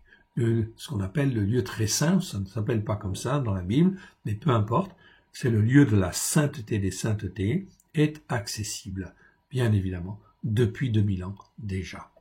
Alors vous voyez que on ne comprenait pas bien, en fait, dans les Écritures, on ne comprenait pas bien à cause de la théologie du remplacement, des interprétations erronées, eh bien on ne comprenait pas toute cette dimension. Mais tout était déjà écrit et expliqué. On continue le verset 1. Tu y représenteras des chérubins artistement travaillés. Donc, ça devait être un travail d'orfèvre quelque part. Pourquoi? Parce qu'on est en fait là, dans en fait tout ce qui est saint. Oui, bien sûr. Tout ce qui touche à la sainteté de Dieu. La longueur d'une tenture sera de 28 coudées. Si on prend une coudée de 50 cm, ça fait environ 10 mètres. D'accord? Pas tout à fait 10 mètres, un petit peu plus petit, mais on va dire 10 mètres pour faciliter les calculs. Et la largeur d'une tenture sera de 4 coudées, c'est-à-dire 2 mètres, ou un peu moins de 2 mètres, mais ça donne en fait une idée. Donc 2 mètres de hauteur, en fait ici. La mesure sera la même pour toutes les tentures. 5 de ces tentures seront jointes ensemble, les 5 autres seront aussi jointes ensemble, donc 5 d'un côté, 5 d'un autre. Tu feras des nœuds bleus, des nœuds bleus, pas n'importe comment, des nœuds bleus au bord de la tenture, terminant le premier assemblage. Donc tu prends un premier assemblage et tu mets des nœuds en fait bleus, en fait ici, au bord de la tenture. Et tu feras de même au bord de la tenture, terminant le second assemblage. Tu mettras 50 nœuds à la première tenture, donc 50 nœuds, et tu mettras 50 nœuds au bord de la tenture, terminant le second assemblage. Ces nœuds se correspondront les uns les autres. Donc les tentures, on les rapprochait en fait comme ceci, puis il y avait 50 nœuds, pas 3 nœuds, pas 5 nœuds pour que ça ne baille pas, mais il y en avait 50. 50 qui étaient en fait bleus, en fait ici. Donc bleu, c'était en fait la couleur du Mashiach. Donc ici, ça nous parle de tentures qui sont jointes et solidement en fait ancrées. Donc il y a tout un travail en fait ici de préparation afin que les uns et les autres, nous-mêmes, nous puissions être travaillés les uns et les autres, assemblés les uns en fait aux autres, à la gloire de l'Éternel. Il y a donc tout un travail d'orfèvre que le Saint-Esprit fait au travers de Christ Yeshua, qui est représenté ici par le bleu en fait ici. Donc des nœuds en fait ici qui vont être faits. Tu feras 50 agrafes d'or, donc ici des agrafes pour en fin de compte que les nœuds soient en fait sur des agrafes et en fait on peut joindre en fait les teintures de manière bien ferme, bien serrée au travers des agrafes et des agrafes qui sont des agrafes d'or. Donc là on est dans la perfection quelque part. Donc Dieu de la même manière, chacun de nous, Dieu prend son temps aussi, nous façonne et nous forme afin que nous puissions être, et les uns et les autres puissent être assemblés au travers de Christ Yeshua d'une manière parfaite. C'est tout un travail d'orfèvre. Verset 7. Tu feras des tentures de poils de chèvre pour servir de tente pour le tabernacle. Donc le poil de chèvre, c'était effectivement pour servir de couverture sur le tabernacle. Donc, c'était pas n'importe quel, en fait, ici, poil. Ok, c'était du poil de chèvre. Du poil de chèvre, c'est donc très difficile, ok, à tisser, bien évidemment. Donc, il fallait des techniques spéciales. Donc, ça, c'est le Saint-Esprit qui donne. Tu feras des tentures de poil de chèvre pour servir de tentes, ok, sur le tabernacle. Tu feras 11 de ces tentures. Ok, la longueur d'une tenture sera de 30 coudées. 30 coudées, ça veut dire environ 15 mètres. Et la largeur d'une tenture sera de 4 coudées, c'est-à-dire environ 2 mètres. La mesure sera la même pour les 11 tentures. Donc il y avait 11 tentures. Tu joindras séparément 5 de ces tentures et les 10 autres séparément, et les 6 autres séparément. Tu redoubleras la 6e tenture sur le devant de la tente. Ok. Donc ça, c'était les tentures qui devaient servir aussi. Il y avait les couvertures, puis les tentures en fait aussi autour. Ok. Donc ça devait servir pour la tente. Tu mettras 50 nœuds au bord de la tenture terminant le premier assemblage et 50 nœuds au bord de la tenture ou du second assemblage. Tu feras 50 agrafes d'airain cette fois-ci. Tu feras entrer les agrafes dans les nœuds. Tu assembleras ainsi la tente et elle sera un. Donc ça devait faire un tout. Ok, être érade. Donc ça devait être quelque chose de solide, solidement bien ancré en fait ici. Verset 12. Comme il y aura du surplus dans la tenture de la tente, la moitié d'une tenture de reste retombera sur le derrière du tabernacle. Donc, il y avait donc un reste qui devait tomber sur l'arrière du tabernacle. La coudée d'une part et la coudée d'autre part, qui seront de reste sur la longueur des tentures de la tente, retomberont sur les deux côtés du tabernacle pour le couvrir. Donc ça nous donne une petite idée, ok, mais on n'est pas dans l'exactitude quand même à cause des traductions. Non, en fin de compte, on essaie de faire au mieux. On comprend déjà un certain nombre de choses. Tu feras pour la tente une couverture de peau de bélier, teinte en rouge, et une couverture de peau de Térachim. Térachim, ok, donc c'est pas du dauphin, c'est un animal, ok, c'est une peau très épaisse. En fait, il y avait 4 couvertures sur le tabernacle. 4 couvertures. Non pas une couverture, mais 4 couvertures. Enfin, on traduit par couverture, parce que ça servait vraiment de couverture. De peau de bélier teinte en rouge, non pas n'importe comment, bien évidemment. Ok. C'était donc, en fait, ici, vous avez une petite idée, ici, une représentation, en fait, ici, du tabernacle, avec, en fait, les différentes couvertures. Donc, vous avez dans la première partie ce qu'on appelle le lieu saint, en fait, ici, dans lequel vous voyez la menorah. Donc, ici, ceci était orienté, en fait, ici, orienté vers l'ouest. Okay, le sacrificateur, vous le voyez, en fait, ici, à droite. Donc, lui, il pouvait rentrer, en fait, ici, dans le lieu saint. Okay, donc, il y avait là le rideau. Donc, dans le lieu saint, il va trouver, quand il rentre, sur la droite, il va trouver la table des pains de proposition. Vous voyez donc une table avec des pains de proposition. Sur la gauche, il y avait le chandelier qui était en face de la table de pains de proposition, toujours disposé de cette manière-là. Et en face, l'autel des parfums. Ça, c'est ce qu'on appelle le lieu saint. Ce que les nations appellent le lieu saint. En réalité, en hébreu, c'est le lieu de la sainteté. Là, tu es dans le lieu de la sainteté. Tous les ustensiles sont des ustensiles d'or. C'est le lieu de la sainteté. Il n'y a pas de corruption du tout. On n'est pas dans le parvis. Voilà pourquoi Dieu nous appelle à rentrer dans le lieu saint, à ne pas rester tout le temps dans le parvis, mais à rentrer dans le lieu saint, là où il y a la Torah qui brille, là où en fin de compte on est instruit, façonné, afin d'être rendu saint comme Dieu le veut, car il a dit « Vous serez saints parce que je suis saint ». Comment peut-on devenir saint si on n'écoute pas les commandements de Dieu et les lois de Dieu? Donc il faut passer par un lieu qui s'appelle le lieu saint, ou le lieu de la sainteté plutôt, où là on est sanctifié par la parole de Dieu. Il y a l'autel en fin de compte des prières, l'autel des parfums, qui est l'autel en fait l'image des prières qui s'élèvent vers Dieu. Là on est dans le lieu saint. Quand on passe le deuxième rideau, c'est pas un rideau, cette fois-ci c'est un voile. Le deuxième ici c'est un voile, pour être, on verra tout à l'heure.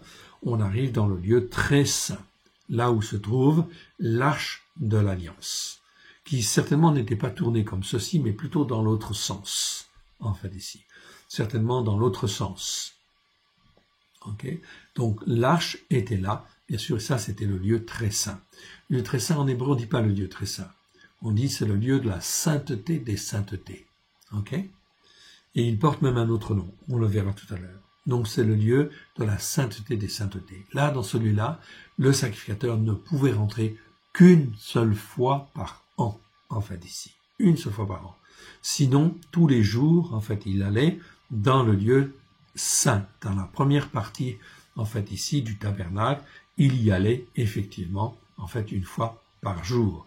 Une fois par jour, pour, en fin de compte, entretenir notamment les lampes, okay, et offrir, en fait, du parfum sur l'autel, évidemment. Donc, le sacrificateur, il n'y a que le sacrificateur qui pouvait rentrer dans le lieu saint, évidemment.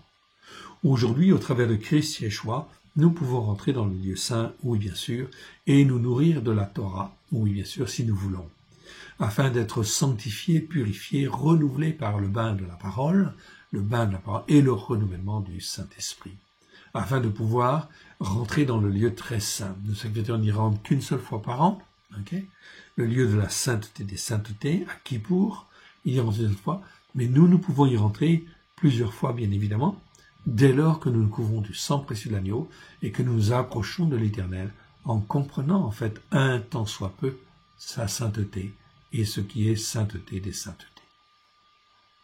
Je vous montre en fait aussi cette gravure. Elle est un petit peu floue, mais elle est intéressante quand même, parce que vous avez sur les côtés, vous voyez, en fait ici, vous avez en fin de compte des piliers de bois, des planches, en fait si je puis dire. Ok, donc c'est une image, vous avez des planches, et vous avez en fin de compte ici, comment dire, des tringles qui en fait ici traversent tout le temple. Oui, bien sûr. En fait, il y en avait 5. Ici, on n'en voit que 3, mais en réalité, il y en avait 5 si ma mémoire est bonne. On verra tout à l'heure. C'est important, parce qu'il n'y a pas beaucoup de représentations qui soient totalement exactes. Donc on va en fin de compte prendre telle représentation parce qu'elle parle de ceci, et telle autre représentation parce que ceci est juste, bien évidemment. Ok. Donc là, on est dans la représentation. Donc, dans ce chapitre, on te parle des planches du tabernacle. Le tabernacle, c'est donc le lieu où il y avait le lieu, ce qu'on appelle chez les nations, le lieu saint et le lieu très saint. Okay. En hébreu, le lieu de la sainteté et le lieu de la sainteté des saintetés. Ok, bien. Donc là, c'était entouré de planches. On va voir. Tu feras des planches. Okay. Donc on dit bien en hébreu, c'est des planches bien particulières. C'est pour ça qu'en hébreu, il y a l'article. Donc on a mis le D en fait en grand, en fait ici, en majuscule pour bien souligner qu'en hébreu, là on a l'article. Ok. Donc les planches en fait ici, c'est le mot en fait ici, vous le voyez, en fait ici, keresh. Keresh en fait ici, je vous le montre. Keresh, kerashim, ça veut dire planche. Ok. Donc ça, ce sont des planches particulières qui étaient en fin de compte faites d'une certaine manière, donc toujours de très très bonne qualité. Oui, bien sûr. Donc c'est pas n'importe qui pouvait faire ces planches. Ok. Voilà pourquoi en fin de compte elles vont être faites d'une certaine manière. Donc tu feras des planches pour le tabernacle. Elles seront de bois de chittim, donc pas n'importe quel bois, placées debout. Ok. La longueur de la planche sera de 10 coudées. 10 coudées, ça veut dire environ 5 mètres. Si on prend des coudées de 44 cm, un petit peu moins, mais ça veut dire entre 4 et 5 mètres de hauteur. Donc ça fait des belles planches, hein, en réalité. Donc 5 mètres de haut, c'est quand même pas mal. Donc tu feras la longueur de la planche, ok, sera en fin de compte de 10 coudées, c'est-à-dire environ 5 mètres. La largeur d'une planche sera d'une coudée, c'est environ 50 cm, ok, ou un tout petit peu moins. Donc tout ça, ça devait être fait d'une manière parfaite. Donc on ne prenait pas n'importe quel bois. Okay. Et ça, c'est l'image de ces planches. C'est l'image aussi des croyants, en fait aussi quelque part, qui en fin de compte doivent être proches du tabernacle. Donc oui, bien sûr. Okay, du tabernacle de Dieu, de la sainteté de Dieu, okay, et de la sainteté des saintetés de Dieu. Okay. On peut rester dans le parvis si on veut, mais le but du jeu, c'est en fin de compte ici de se rapprocher de Dieu, effectivement, et d'être très très proche de lui. Ok, verset 17. Il y aura à chaque planche 2 tenons joints l'un à l'autre. 2 tenons. Tu feras de même pour toutes les planches du tabernacle. Donc, les planches, l'une à côté de l'autre, devaient être en fait bien accrochées l'une à l'autre. Okay. Ça ne devait pas effectivement donc bouger, ça devait être bien assemblé. Tu feras 20 planches pour le tabernacle du côté du midi. Okay. Donc du côté du midi, c'est le côté en fait en bas, donc il devait y avoir en fin de compte ici, donc on le voit en fait ici, 20 planches. Ça veut dire en fait ça faisait 10 mètres, grosso modo. Tu feras 20 planches pour le tabernacle du côté du midi, c'est-à-dire au sud, et tu mettras 4 bases d'argent sous les 20 planches, 2 bases sous chaque planche pour ces 2 tenons. Donc il devait y avoir des socles, en fait ici, des bases d'argent, n'importe comment. Là on est en fait dans l'argent, et les planches étaient basées dessus. Okay, donc elles devaient être restées bien fermes, bien solides. 2 bases pour chaque planche. Donc, il y avait 2 bases, une planche, 2 bases, une planche, 2 bases, une planche, 2 bases. Donc, c'était quelque chose de fortement élaboré et de manière très précise, de manière à ce que ça constitue un ensemble solide. Tu feras 20 planches pour le second côté du tabernacle, du côté du nord. Côté du nord, c'est le côté que vous voyez en fait au-dessus. En fait, ici. Donc, côté nord, c'est indiqué ici, côté nord, dans le lieu saint. Donc ça, cette représentation est intéressante, de ce côté-là. Okay. Et leurs 40 bases d'argent, 2 bases sous chaque planche. Tu feras 6 planches pour le fond du tabernacle, du côté de l'Occident. Du côté de l'Occident, donc il devait y avoir le fond, en fait, ici. Le fond, en fait, du tabernacle, il y avait donc 6 planches, en fait, ici. Donc ici, 20 planches ici, 6 planches, plus 2 autres planches. Ça faisait 8 planches, en fait, en tout.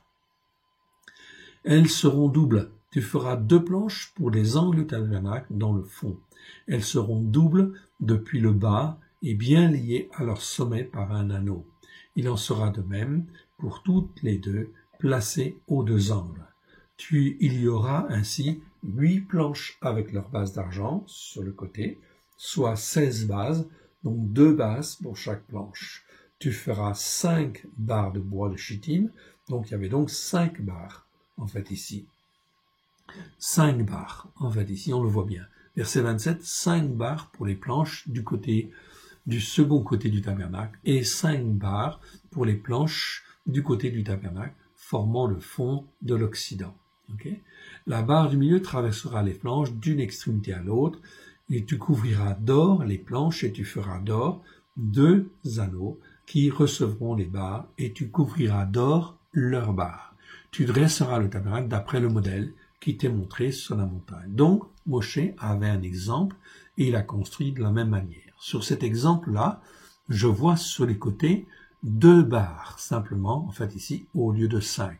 Donc ceci est intéressant parce que ça nous permet de voir comment ça pouvait être, mais il faudrait 5 barres et non pas 2 barres, en fait ici. Donc ça nous donne en fait ici un exemple. Très bien. Ok. Tu feras le tabernacle d'après le modèle qui t'est montré sur la montagne. On est là dans le tabernacle qui est en fait ici l'exemple de la représentation de la sainteté de Dieu et de la sainteté des saintetés de Dieu. Tout cela nous appelle à comprendre cette dimension de sainteté de l'Éternel Dieu. Tous les symboles qui sont là sont extrêmement riches et n'ont qu'un seul but, nous montrer, nous expliquer la sainteté de Dieu et la sainteté des saintetés. Or, en fait, ici, est-ce que les Juifs ont bien compris dans la tradition? Non. Ok, la preuve, c'est que le tabernacle n'existe plus. Ok, et effectivement, eh bien, cela va donc faire que Dieu, dans Ézéchiel, va reprendre et reconstruire, en fait, ici, un temple pour montrer et expliquer la sainteté de Dieu, toujours, en fait, avec des symboles, etc., dans le but d'expliquer la sainteté de Dieu et la sainteté des saintetés. Ok?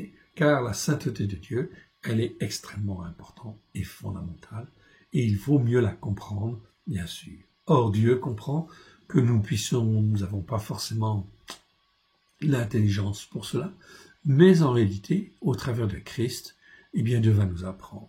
Parce que, il a dit, vous serez saints parce que je suis saint. Donc, vous voyez, on a des progrès à faire. Et oui, on a beaucoup de progrès, en fait, à faire. Verset 31. Tu feras un voile bleu, pourpre et écarlâtre, du cocus illicis, Donc on voit bien un voile qui est bleu. Ici c'est un voile. Pororet. Pororet, c'est bien le voile. Ok. Donc le voile, c'est ce qui va apparaître. On va le voir dans la présentation là. Ok. Un voile bleu, toujours la couleur du Mashiach. Pourpre, symbole de la royauté ou des empereurs, en fait ici. Du pouvoir, si vous voulez. Et rouge écarlate, oui. Donc c'est le symbole du sang. En fait, il doit couler. Et pas n'importe quel sang, du cocus illicis, c'est-à-dire de ce ver qui se sacrifie pour donner la vie. Et de fin lin retors. Il sera artistement travaillé et l'on y représentera des chérubins. Donc, ce voile, en fait ici, qui est en fait ici, reprenez ici l'exemple de ce schéma, en fait ici, eh bien, en fin de compte, vous avez sur la gauche, en fait ici, vous avez le début du tabernacle, du temple, ok, du tabernacle, on va dire. Donc, vous avez en fait en violet sur la gauche, ce qu'on appelle un rideau. Ici, vous avez ensuite l'autel des holocaustes, et ensuite, vous avez la cuve. Okay, la cuve pour se laver les mains, les pieds, etc. Et ensuite, on arrive dans le lieu saint. Donc le lieu saint ou le lieu plutôt de la sainteté. Là, c'est aussi un rideau. C'est le même nom que à l'entrée du tabernacle.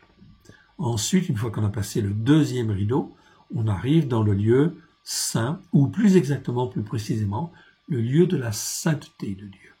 Où là, je vais trouver le chandelier sur la gauche et la table des pains de proposition à droite. Ensuite, en face, eh bien, je vais trouver l'autel des parfums. Et derrière l'autel des parfums, eh bien, il y a là donc non pas un rideau, mais un voile. C'est ce dont on parle là. C'est le pororet. Donc, ce voile, en fait, ici, sépare le lieu saint du lieu de la sainteté des saintetés, ou le lieu du lieu très saint. Ce que les nations appellent le lieu très saint, en réalité, mais c'est pas tout à fait le bon terme. C'est le lieu de la sainteté des saintetés. Donc Dieu met un voile entre le lieu de la sainteté et le lieu de la sainteté des saintetés. C'est donc très important, parce qu'on rentre en fait dans une dimension spirituelle très importante. C'est ce voile-là, Pororet, qui a été déchiré. Déchiré en fin de compte lors de la mort de Yeshua, montrant que l'accès en fait au lieu très saint ou le lieu de la sainteté des saintetés est accessible au travers du sang de l'agneau, oui bien sûr. Ok, donc la sainteté des saintetés est accessible à qui le veut, qui veut comprendre. Donc ça, c'est une question d'humilité, c'est une question d'intelligence, de savoir, bien sûr, de connaissance, qui nous accepte si nous voulons, en fait ici, nous approcher en fin de compte de Dieu. Il est très important d'apprendre à connaître la sainteté des saintetés, bien évidemment. Donc ceci est un exemple. Donc ce voile, en fait ici, c'est ce qu'on appelle le pororet. Donc je vous l'ai montré sur, en fin de compte ici, le tableau, cette représentation. Donc là, on a le pororet. Ok. Ensuite, on a le massar. Donc les deux autres, ce sont des rideaux. C'est pas un voile. Et là, en fin de compte, les rideaux, eh bien, même chose. Ils vont être faits d'une certaine manière. Tu le mettras, donc verset 31, je répète, tu feras le voile, donc là on parle du voile, bleu, pourpre et rouge écarlate du cocus illicite, de fin lin retors, donc ça ne pouvait être fait qu'avec du fil merveilleusement bien tissé, bien travaillé. Il sera artistement travaillé et l'on y représentera des chérubins. Verset 32, tu le mettras sur 4 colonnes de chittim, donc il va y avoir 4 colonnes de chittim, de bois de chittim, en fait ici, recouvertes d'or. Ces colonnes auront des crochets d'or et poseront sur 4 bases d'argent. Tu mettras le voile au-dessus des agrafes, en fait ici, et c'est là, au-dedans du voile, que tu feras entrer l'arche du témoignage. Le voile vous servira de séparation entre le lieu de la sainteté, c'était ce que je vous disais, et le lieu de la sainteté des saintetés. C'est très important. C'est une distinction qui est faite entre la sainteté et, enfin, de la sainteté des saintetés. Ok. Tu mettras le propitiatoire de l'arche sur l'arche du témoignage dans le lieu de la sainteté des saintetés. Tu mettras la table au dehors du voile. Donc la table, elle devait être dans le lieu saint, dans le lieu de la sainteté. Tu mettras la table en dehors du voile et le chandelier en face de la table, du côté méridional, c'est-à-dire du côté sud du tabernacle, et tu mettras la table au côté septentrional, c'est-à-dire au côté nord. Tu feras pour l'entrée de la tente un rideau. Donc là, on parle de rideau. Donc l'entrée de cette tente, en fait, ici, c'est bien en fait un rideau. Un rideau qui est en fait un rideau bleu, pourpre, rouge écarlate en fait aussi, bien évidemment. Mais là, c'est pas précisé en fait, bon, du caucus idicis. C'est-à-dire qu'en fin de compte, eh bien, tu n'as pas besoin en fin de compte du sang de l'agneau, en fait ici, pour rentrer en fait forcément là, en fait ici. Donc on ne parle pas du sang, mais dans le lieu de la sainteté des saintetés, il faut venir pour s'approcher du Père. On ne peut pas s'approcher du Père, en fait ici, n'importe comment, bien évidemment. Il faut le sang de l'agneau. Donc ici, verset 36, on a donc bien là un premier rideau. Ce sera un ouvrage de broderie, donc il devait être fait d'une manière, en fin de compte, très, magnifiquement belle. Tu feras pour le rideau 5 colonnes de chittim, et tu les couvriras d'or. Elles auront des crochets d'or, et tu fondras pour elles 5 bases d'airain. Donc là, c'est plus des bases d'argent, c'est des bases d'airain pour le lieu saint, en fait ici. Donc, très important, on continue, chapitre 27. L'autel d'airain. Donc là, on a le tabernacle à l'intérieur. Tout ça, ça s'appelle le tabernacle aussi. Et là, c'est la tente, en fait, ici. Et à l'extérieur, sur le parvis, donc on a le lieu de la sainteté des saintetés, le lieu de la sainteté, puis en fait, la troisième partie, c'est le parvis, qui lui est entouré, en fait, ici, de tentures. Là, vous les voyez sur la gravure, blanches, en fait, ici. Tu feras l'autel de bois de sittim. Donc l'autel est un autel de bois. Sa longueur sera de 5 coudées, c'est environ 2,50 m, entre 2 m et 2,50 m. Sa largeur de 5 coudées, en fait ici, environ 2,50 m, c'était donc un carré. L'autel sera carré et sa hauteur sera de 3 coudées, c'est-à-dire 1,50 m. Avec des coudées de 44 cm, ça fait un petit peu moins, ça fait 1,30 m, 1,32 m. Donc entre 1,32 m et 1,50 m, en fait ici. On pense plus que c'était des coudées de 44 cm. Donc ça nous donne une petite indication. Tu feras aux 4 coins des cornes qui sortiront de l'autel et tu le couvriras d'airain. Ici, ce n'est plus de l'or, c'est de l'airain. Tu feras pour l'autel des cendriers, des pelles, des bassins, des fourchettes et des brasiers. Tu feras d'airain tous ces ustensiles. Tu feras à l'autel une grille d'airain en forme de treillis, et tu mettras 4 anneaux d'airain aux 4 coins du treillis. Tu le placeras au-dessous du rebord de l'autel, à partir du bas, jusqu'à la moitié de la hauteur de l'autel. Donc l'autel faisait environ 1,30 m, 1,50 m, puis à peu près au milieu, à environ 70-75 cm, on avait en fait ici une grille, oui bien sûr, et un plateau. En forme de treillis, tu feras à l'autel une grille d'airain en forme de treillis, et tu mettras 4 anneaux d'airain aux 4 coins du treillis. Tu le placeras en dessous du rebord de l'autel, à partir du bas jusqu'à la moitié de l'autel, la moitié de la hauteur de l'autel. Tu feras des barres pour l'autel, des barres de bois de chittim, et tu les couvriras d'airain cette fois-ci. Tu passeras on passera les barres dans les anneaux, et les barres seront de 2 côtés de l'autel quand on le portera. Et tu le feras creux avec des planches, il sera fait tel qu'il t'est montré sur la montagne. Donc l'autel était fait comme cela. Le parvis. Donc le parvis, c'est toute l'enceinte que vous voyez en blanc, en fait ici, du tabernacle, pardon. On va plutôt appeler ça le tabernacle. Donc l'enceinte, le parvis et la porte du parvis. Donc le parvis, c'est ce qui est en fait en blanc, là vous le voyez, sur la gravure, et la porte du parvis, c'est ce qui est en violet sur la gauche, en fait ici. Ça, c'est la porte. Donc tu feras le parvis du tabernacle du côté du midi, c'est-à-dire au sud, il y aura pour former le parvis des toiles de fin à retors, donc c'était fait d'une manière certaine, avec beaucoup de fin à retors, c'est pas n'importe quoi, hein, sur une longueur de 100 coudées. 100 coudées, ça fait environ 50 mètres. Une coudée de 50, un petit peu moins, okay, environ 50 mètres pour ce premier côté, avec 20 colonnes, okay, posant sur 20 bases d'airain. Les crochets des colonnes et leurs tringles seront d'argent. Du côté du nord, c'est-à-dire le côté que l'on voit en fait ici, il y aura également des toiles sur une longueur de 100 coudées, c'est-à-dire environ 50 mètres, avec 20 colonnes et leurs 20 bases d'argent, 20 bases d'airain. Les crochets des colonnes, les deux tringles seront d'argent.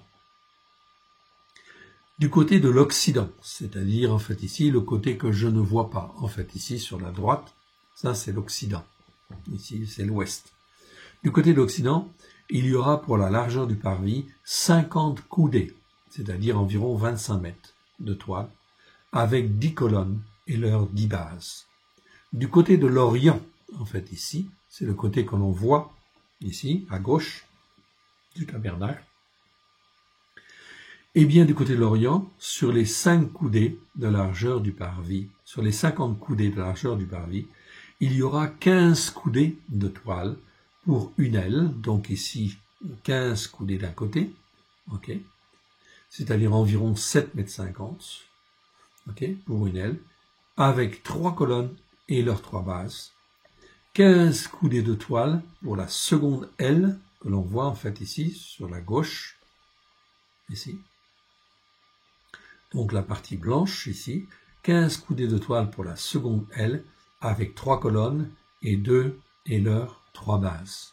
Pour la porte du parvis, donc la porte c'est ce que l'on voit en fait en violet, sur la gauche là, eh bien il y aura en fait ici un rideau. Donc là ça va s'appeler un rideau. Comme en fait à l'entrée du tabernacle lui-même, en fait ici de la tente en fait on va dire, elle-même c'est aussi un rideau. Okay.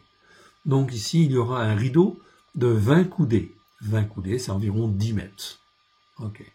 Qui sera bleu, pourpre, rouge écarlate, et aussi, en fin de compte, un rouge écarlate du Coccus silicis.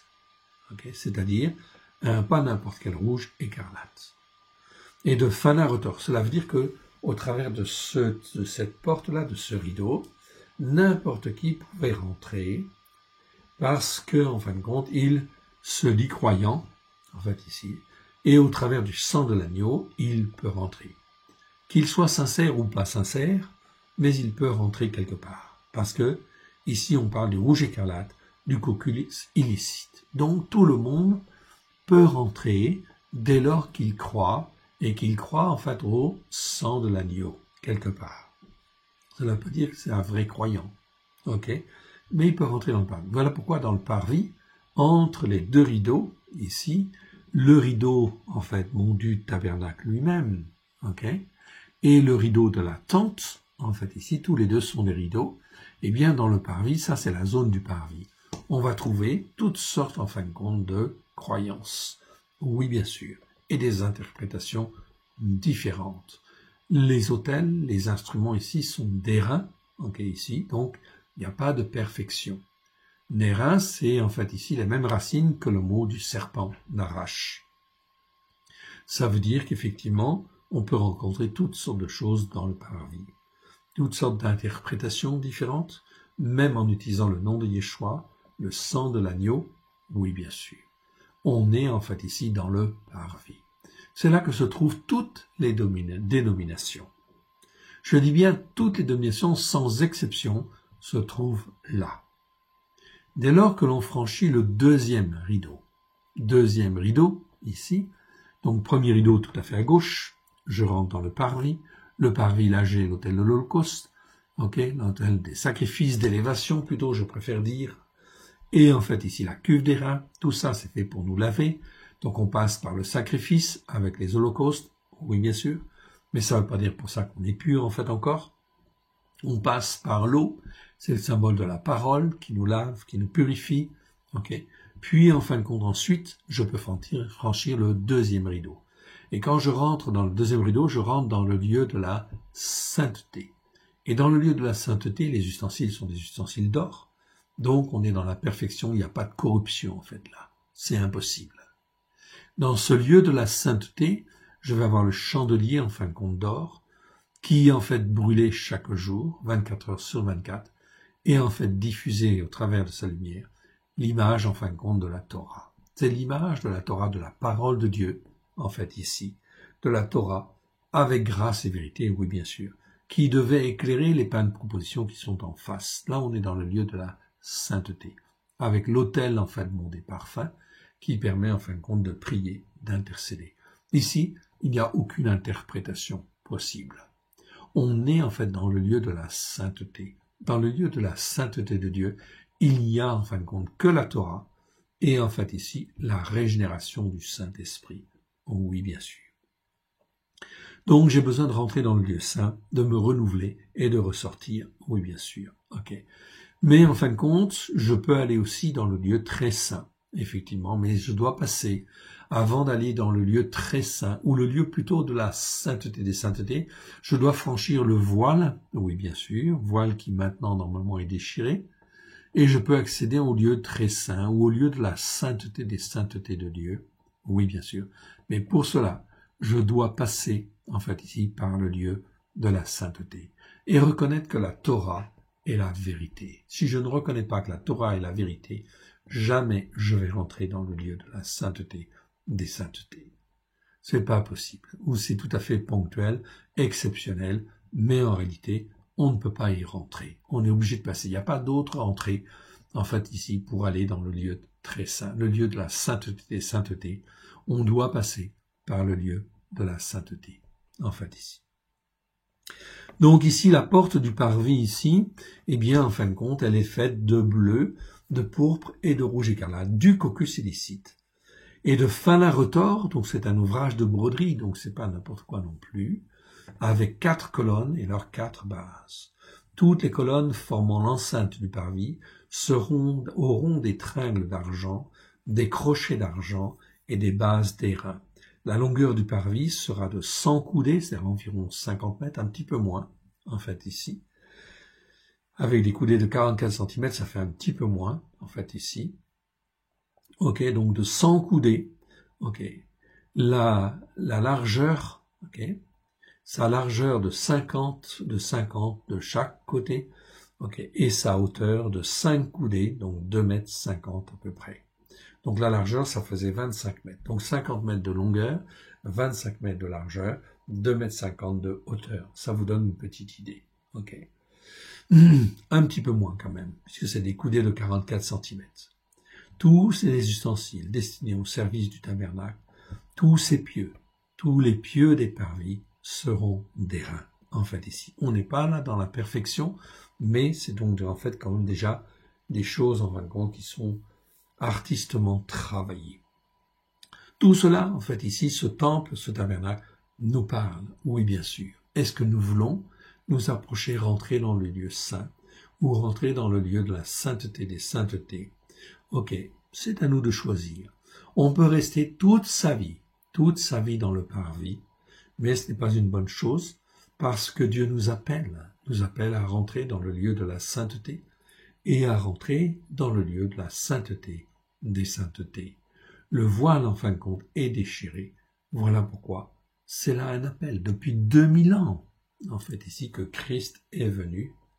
Tout est accompli pour le croyant qui le veut. Il peut rentrer dans le lieu de la sainteté. Et il peut aller dans le lieu de la sainteté des saintetés, s'il le veut. Ou alors, rester dans le parvis toute sa vie. Mais dans ce cas-là, ça va poser en fait un problème de sanctification.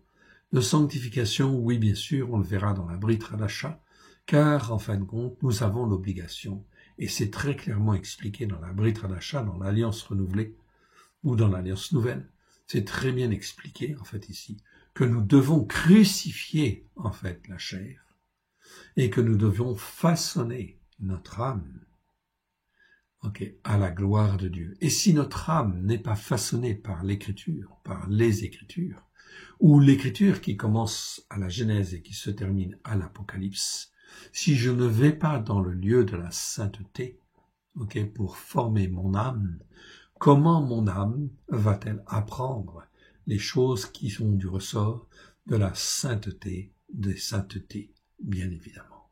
Voilà donc en fait ici, cela nous pose des questions, nous permet en fait ici, afin de permettre de grandir en fait comme on veut dans la sainteté de Dieu et dans la sainteté des saintetés.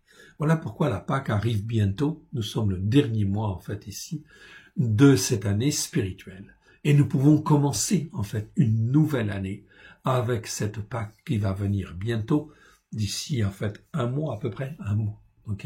Eh bien ce sera la nouvelle Pâque, en fait ici, de la nouvelle année spirituelle. Alors, c'est à nous de choisir. Est-ce que nous décidons de rester dans le parvis? Nous voulons toujours rester dans le parvis, ou est-ce que nous voulons, en fin de compte, rentrer dans le lieu de la sainteté, ou de la sainteté des saintetés? C'est à nous de choisir. Que l'Éternel Dieu vous bénisse, à la gloire de son saint nom, au travers de Christ Yeshua. On va terminer par une petite prière. Père très saint, nous te rendons grâce. Merci Seigneur pour ce temple que tu nous expliques, ce tabernacle dont tu nous expliques les tenants et les aboutissants, afin de nous faire comprendre, puisqu'ils sont faits à l'image du modèle qui est dans les lieux célestes, afin de comprendre en fait ici ce que tu veux nous enseigner, afin d'être ton peuple, comme toi tu le veux, à la gloire de ton saint nom. Aide-nous, mon Dieu, mon Père, à te faire plaisir. Nous voici, Seigneur, tu nous as rachetés par le sang précieux de ton Fils bien-aimé, non pas pour que nous restions dans le parvis, mais pour rentrer, en fait, ici, dans le lieu de la sainteté et de la sainteté des saintetés, afin d'être un avec toi, Père, tel que Yeshua l'a voulu, notamment dans la prière, de Jean 17, où il dit « Je leur ai donné la gloire que tu m'as donnée, afin qu'ils soient un comme nous sommes un. » Oui, Père très saint, nous voulons être un avec toi au travers de Christ Yeshua. Aide-nous à te faire plaisir.